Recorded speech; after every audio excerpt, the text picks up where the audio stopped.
Welcome to Wildlife Rehabilitation from Rescue to Release, a podcast dedicated to licensed wildlife rehabilitators and the veterinarians who support them. I'm your host, Gail Buhl.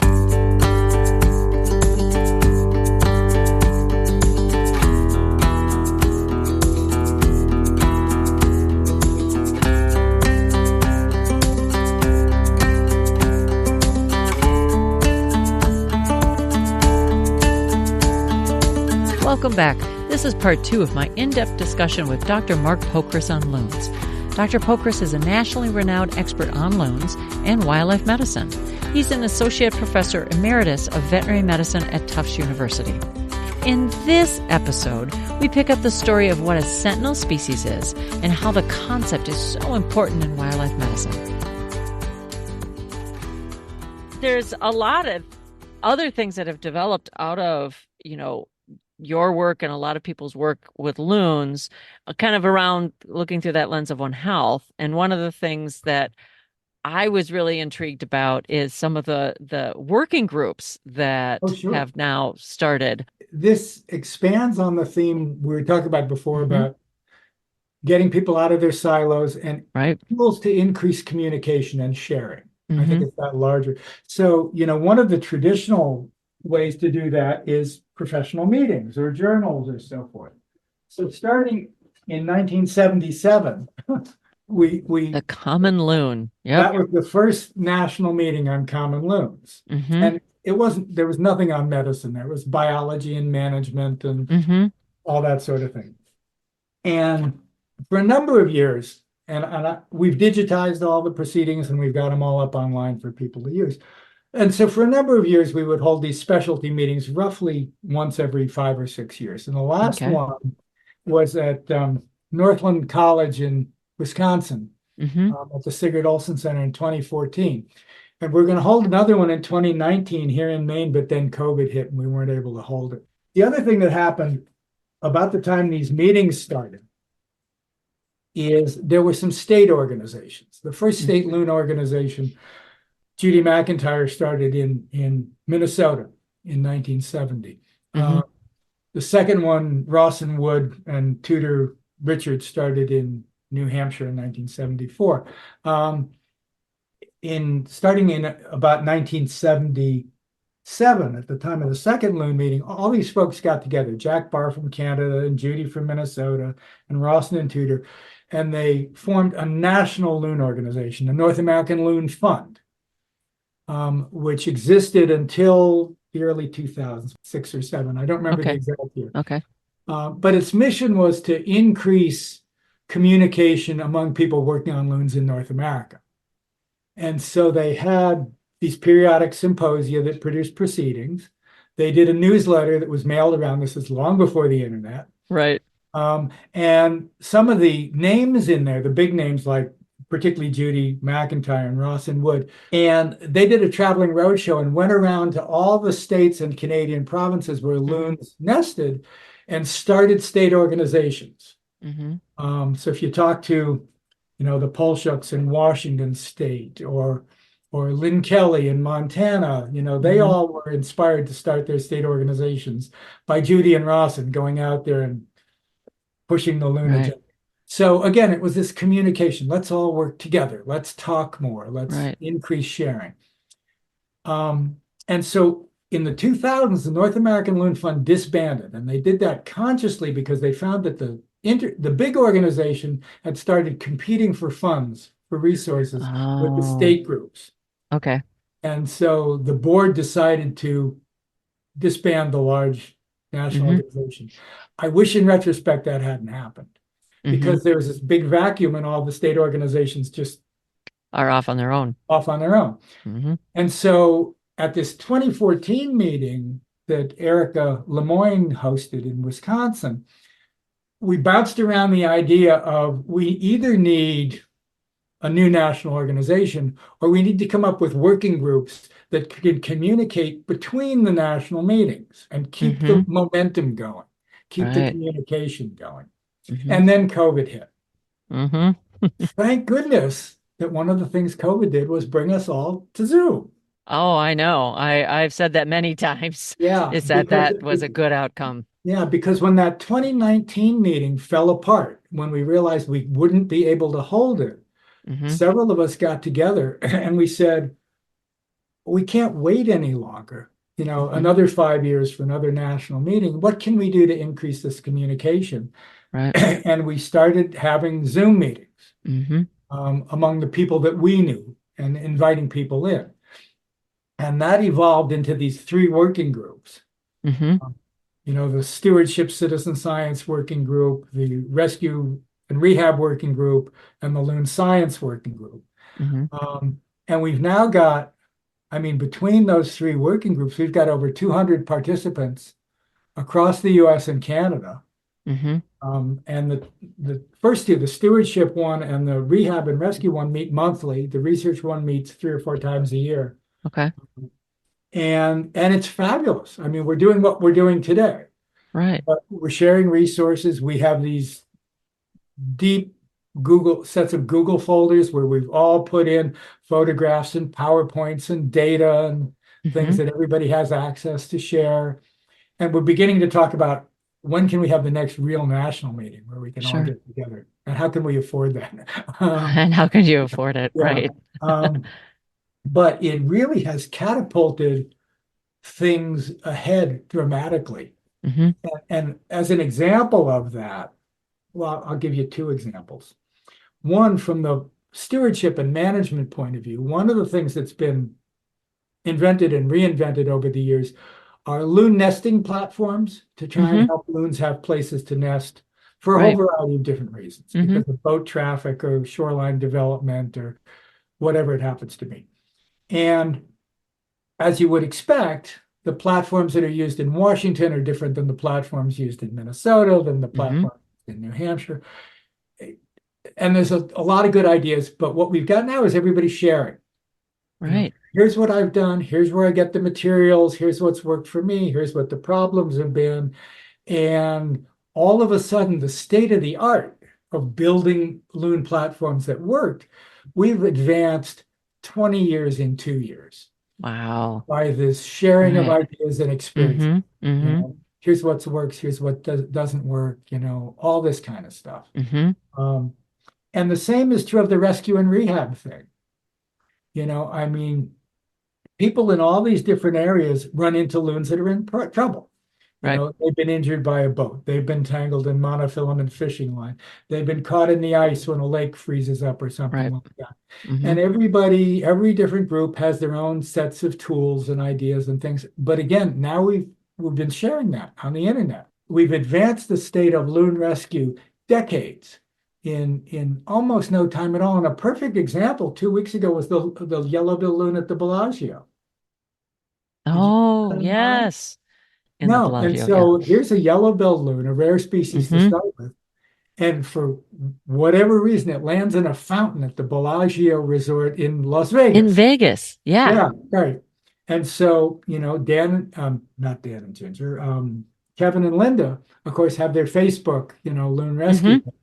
Somebody reported it to them, you know, and they texted me and said, "Do you know anybody in Nevada who might be able to help a loon?" Well, I don't, but I work with the Greater Yellowstone Loon Group. Oh, right, right. And I Okay. figured maybe somebody in the Greater Yellowstone group knows somebody Would in know. Nevada. So I texted some people in the Greater Yellowstone group who knew the people in New Hampshire, in Nevada Fish and Game, But yeah, they caught that and they bird. caught it and they released it, and it's a happy ending. Hmm. But it was, Facebook to Kevin and Linda to me to Wyoming to Nevada. It was, Yeah. and all this because of the working groups and because people know one another.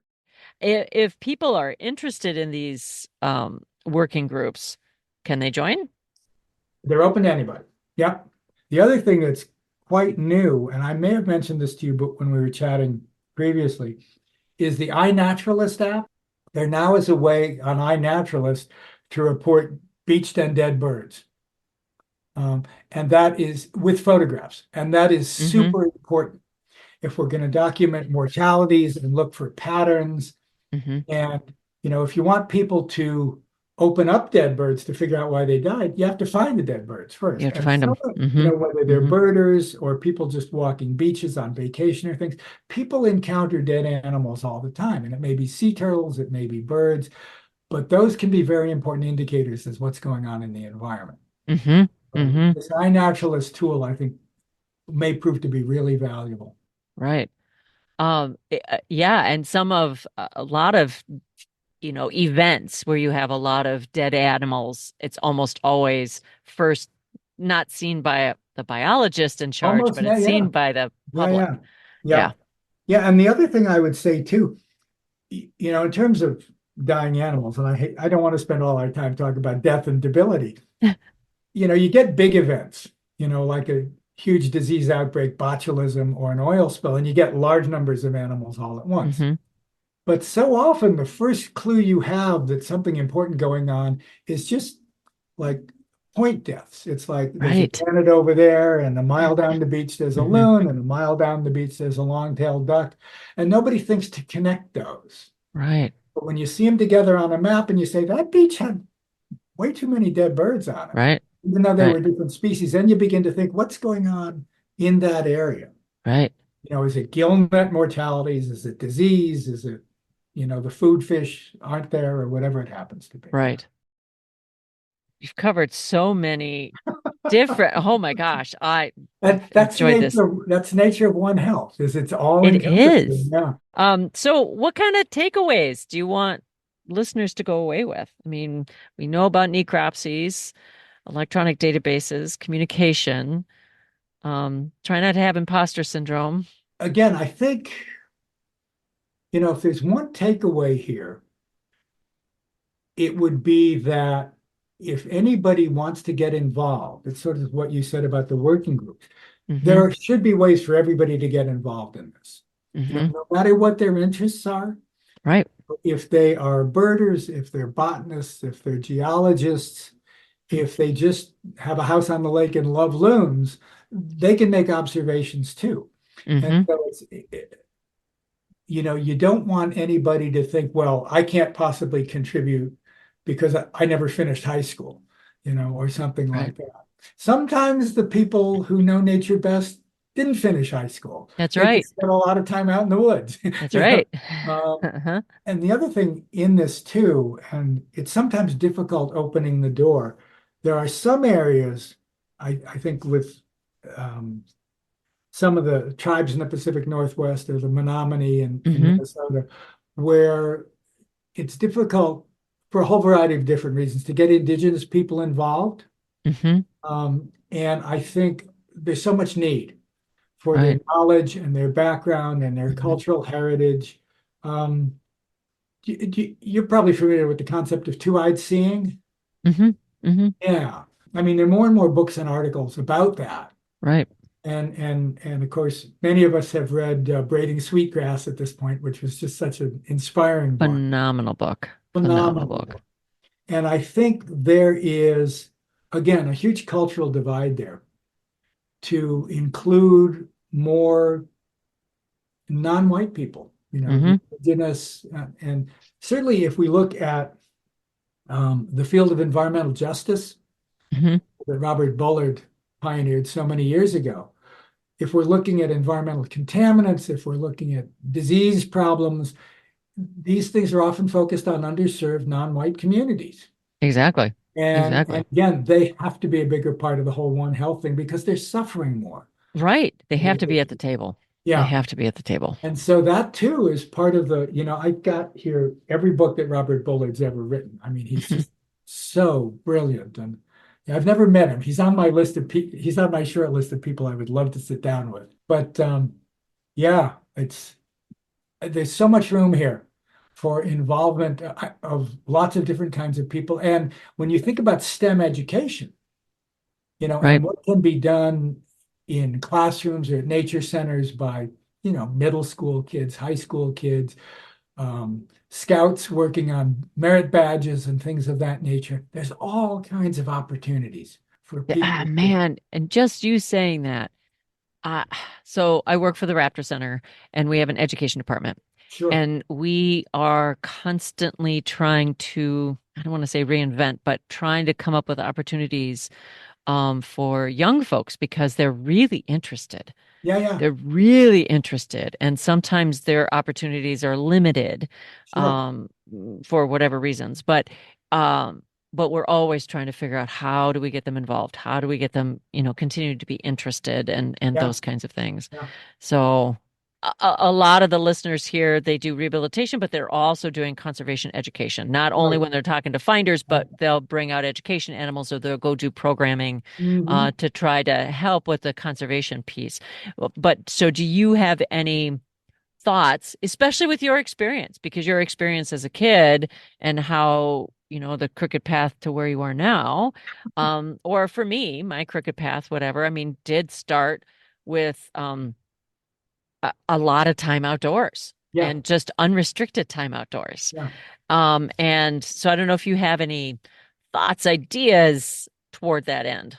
It's almost like the conversation we had about earlier about rehabilitators doing necropsies in that Hmm. there's no one right answer. It's going Yeah. to be different for different communities Hmm. because they've all got different resources and different Hmm. capabilities. Um, I mean, some public libraries do wonderful nature education programs and have Hmm. speakers in or kids to make posters or Hmm. things of that nature. A lot of as we were saying before, scout troops. I've had two Eagle Scouts do projects on lead poisoning and Hmm. develop information for their communities or signs for boat launches or things of that nature Hmm. as Eagle projects. We had one group, and this is a little bit different, that was interested in mercury. We had a high school science class that was going out and collecting, sediment samples and water samples and Right. crayfish samples and things Right. like that. And, and getting the numbers in from the lab analysis and learning some basic descriptive statistics and things. So it really depends on finding people in that community who are interested in working with young people. Right. Um, It was also, I was thinking, gosh, when you're right in the middle of the city, it can be hard to get out into nature. But if there's a community garden, or oh if my there's gosh, a sure. small birding group, Yeah, yeah. or things like that, Well, uh, we had one veterinary student, Dan Mordarski, who did community garden project in downtown Boston, including Chinatown, hmm, looking at heavy metals in the soils where people were gardening. sure. And, a lot of people have backyard gardens and, Hmm. some plants concentrate metals in different Yeah. parts of the plants. And so, what should you plant that's not going to Right. bring up cadmium or mercury or things like that or lead from Or old lead. soil? Hmm. Hmm. When do you need to take the old soil out and bring in clean topsoil or do elevated beds or something of that nature to Exactly. protect human health? Oh, right, Yeah, exactly. And going back to a lot of those animals, the mammals that are on the ground all the time and that are picking up lead, that kind of yeah, helps, show you that it's in yeah, our soil, yeah. it's Well, kind and of there's a woman I around. know who used to work at New England Wildflower Society. She lived in downtown Cambridge. I mean, her backyard was what, 20 by 60 or something like that. Hmm. And when they moved in, it was a yard. Hmm. I mean, the bird diversity was maybe a couple of robins a year and a few Right. starlings. Hmm. And she and her husband revamped the whole backyard and made it wild. Hmm. And she does a wonderful PowerPoint presentation on what their species list started Oh, and how looking, it's changed. when the thrushes would start to come in and the woodcocks would stop in Hmm. migration and the woodpeckers would nest in the snag that they brought in a snag and planted it. Yeah. And what you can do with an urban backyard to make it a wildlife habitat. Right. Nature's Last Hope is a book that was written not Yes, that yes, long ago, yeah, and a phenomenal presentation at an NWRA yeah, conference. yeah. And And one of the things that he talked about was that these backyard uh, gardens, it can be a very small plot or it can be the whole yeah, yard. It doesn't have to be massive. right. But if many of us did that and we put all that land together, Right. it'd probably be the biggest national park in, Absolutely. Absolutely. yeah.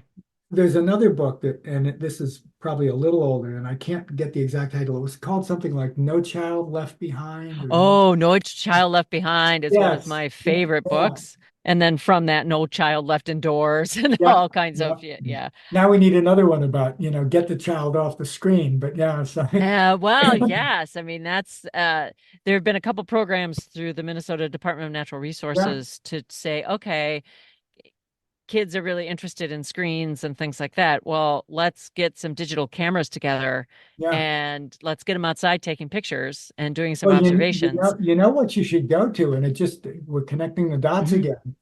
If you've got a phone, it's got a camera. Uh-huh. iNaturalist. iNaturalist. I Hmm. identify every plant in your backyard. Oh, I think that's wonderful. Yeah. And how many of them are native species?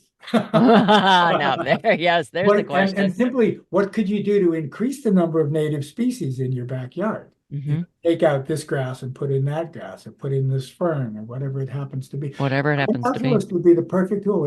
It's got the screen, it's got the camera, and it's got a pre-existing app. Right. And it gives you all not always instant feedback, but a lot of times A instant lot of times, feedback. particularly on the common stuff. Yeah, Right. And that's very helpful for learning yeah, and for keeping interest going and things like that. I yeah, mean, I'm a photographer, and yeah.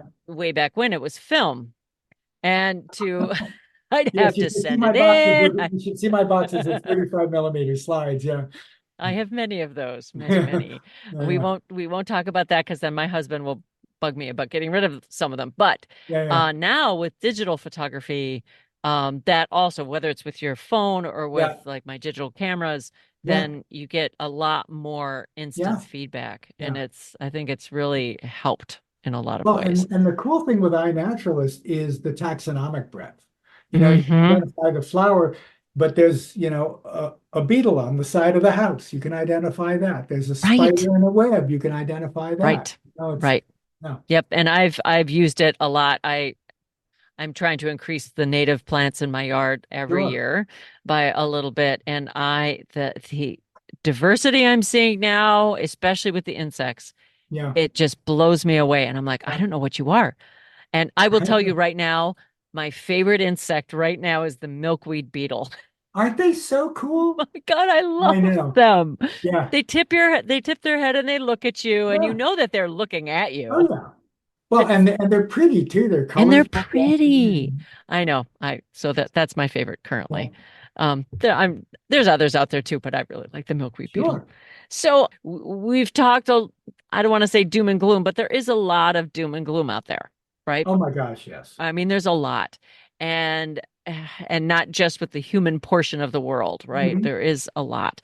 And the humans, of course, have caused a lot of the detrimental changes to our environment and to our wildlife and to our own Mhm. health. And so, but I like the way we're kind of going, which is a very hopeful direction. And Absolutely. and rehabilitators often, oh my goodness, especially when we're talking about humans, sometimes we end up focusing in on the negative, Yeah. somebody shot this animal or somebody did something horrible or steered the car and hit the turtle or all of those kinds of things. And then we can get really down on the rest of the world, Yeah. good reasons, but we're this focused area, this silo, Sure. right?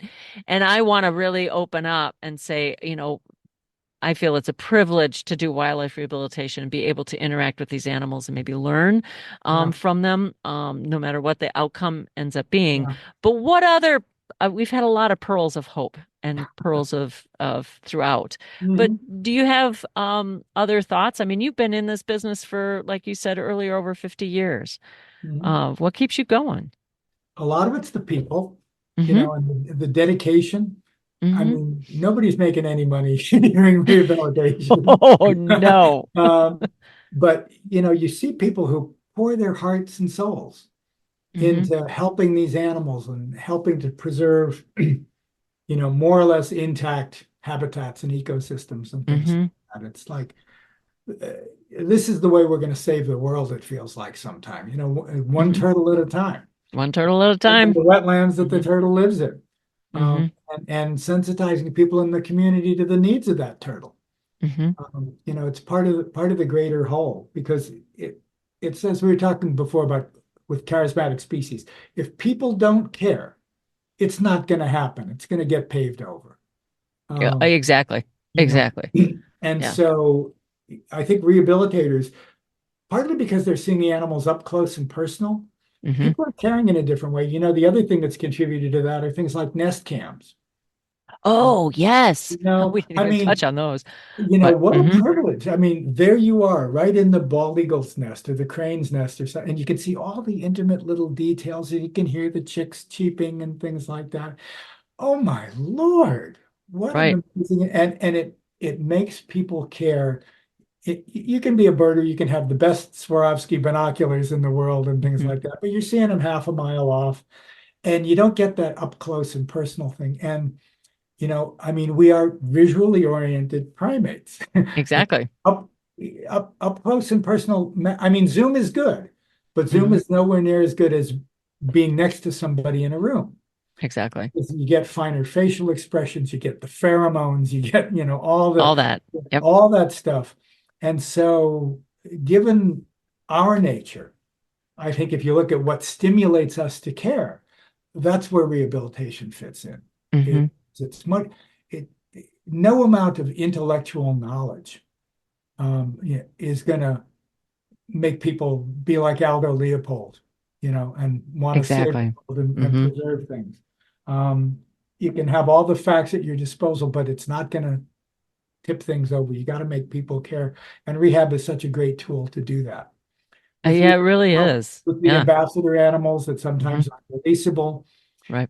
I'm doing a talk for Earth Day where I'm just doing pieces and parts, Hmm. feathers and bones and x-rays and things like that. And my emphasis is, okay, suppose you took a walk in the woods today or along the roadside or on the beach and you found this. What would you know about Ah, the nest excellent. there or the environment about it? You found this feather. Hmm. What's it from? Which wing is it from? Why Hmm. is that shaped differently? All that basic Right. class. It's that like detective kind of let's draw you in a little bit at a Exactly. time. And then by the time you're Exactly. done, you have Exactly. a mostly complete picture. Yeah. Sure. It's But one going back to rehab and the non-rehabilitating public as well. We've got to talk about iNaturalist and pictures. One of the projects that I'm involved with right now, and we're in the very early stages, but we've got a whole new technology with digital image recognition, like facial recognition and things of oh that. sure. And Yeah. it's been used on a variety of animal species as well as people, of course. Hmm. Um, hasn't been used much on birds because birds are a little different because their feathers move when they change body Oh, position. right. It makes it more challenging. But now we've got AIs, and Hmm. I've got a couple of people that we've started working with, and we're going to train some AIs. We're going to start on loons. Um, and even though we're only at the early beta stages, I'm pretty Hmm. sure we can tell the boys from the girls accurately at this point. Oh, that's amazing. That's Um, amazing. just by some subtleties of beak shape. Sure. Um, but I think that we may actually develop some techniques in the next few years that are going to allow us to recognize individuals over a long period of time, Hmm. and it may help us to do less banding, less Okay. pattern banding if we can identify individuals in other ways. Hmm. Of course, loons are a pain because their bands are always underwater anyways. It's That's like, right. You can't um, see them. um, and so what I would say to rehabilitators or, photographers out there in the community, start amassing photos. Hmm. Rehabilitators don't take enough pictures of their patients. No, no. Never And I've do. just started doing that too, but partly I'm by myself. So Yeah. sometimes Yeah. it's really hard, But but but no, I agree. now that everybody's got one That's of them. right. Hmm. And I would say, if you're training an AI, and again, I'm not the techie who's doing this. Phil Right. Island is doing it. I'm just listening. But what he's saying is you want tens or hundreds of pictures of the same animal in different positions In different positions. in train the AI. Hmm. So, one picture is good because with a loon or a bald eagle, it can show you what plumage it's in. Sometimes you can tell Hmm. something about age or sex. But Hmm. if we're training AI for that individual recognition, we want lots of pictures of that same animal. Right. Um, and that's true of cadavers too, not Oh, just live okay. animals. Okay. So I would encourage people, cameras are cheap. Storage media have come down phenomenally in price. And Right. so start saving decent images Right. of these, I mean, head and neck certainly, but the rest of the animal too. Yeah. Oh my gosh. And I know that they're doing AI work on whales. Oh, they've been doing that They're for a lot. right for a Yeah. long time. So, Well, think about, Allied whale and how Steve Katona started that at College of the Atlantic using film, using, right. Kodak black and whites in, Hmm. what was that, It was 1971 or in the two. 70s. Yeah. Yeah. Yeah. Yeah, they've still got those collections up at Allied Whale, but of course now it's all being digitized. But yeah. Right. Right. Oh my gosh. Amazing. Yeah. So definitely we went full circle.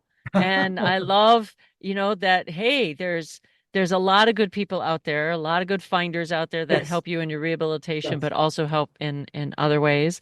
And we need to keep remembering that as a Yeah. rehabilitator because we can get certainly sucked down into the hole that Yeah. humans are bad and Yeah. they're not. Yeah.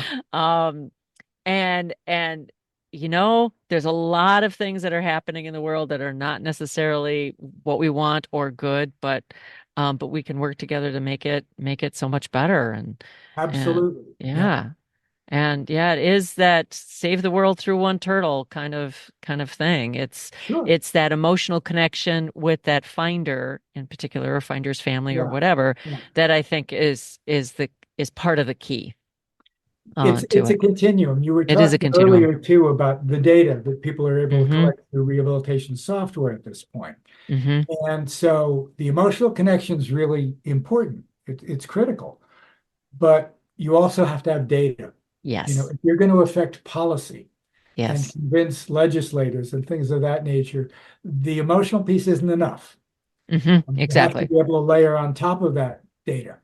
And, Right. and that can be live animal data on rehab. How many animals were shot this year? How many animals were Mm-hmm. hit by cars? How many animals had lead poisoning? Whatever it happens to be. And then the postmortem information, the Mm-hmm. toxicologic stuff. So all of it, this is all additive. Any last thought? Well, we could keep going. Yeah. Well, But I think the last thought, it's something we've already said probably half a dozen times at least, and that is this is a big tent. mm-hmm. There's room for everybody. Mm-hmm. I'm here as a veterinarian. I've got fancy letters after my name, but I'm not wearing a tie. I don't have a stethoscope on. You don't Mm-hmm. have to have that stuff to make Right. important contributions. Mm-hmm. I mean, one of the people who contributed the most to loon conservation in Maine was a retired school nurse named Ruth Surchison, who retired to Maine and ran public education programs for Maine Audubon for years and years and years, Mm-hmm. solely out of the goodness of her heart and her dedication to these wonderful animals. Right. Right. So there's room for everybody here. I love that. That's a perfect place to end this episode because, yes, there's room for everybody. Yes. Room for everybody. That was Dr. Mark Pokras. Now, Dr. Pokras is an associate professor emeritus of veterinary medicine at Tufts University. We discuss loons and their unique connection to the ecosystem as a characteristic of a sentinel species. I can't believe the conversation that Dr. Pokras and I had.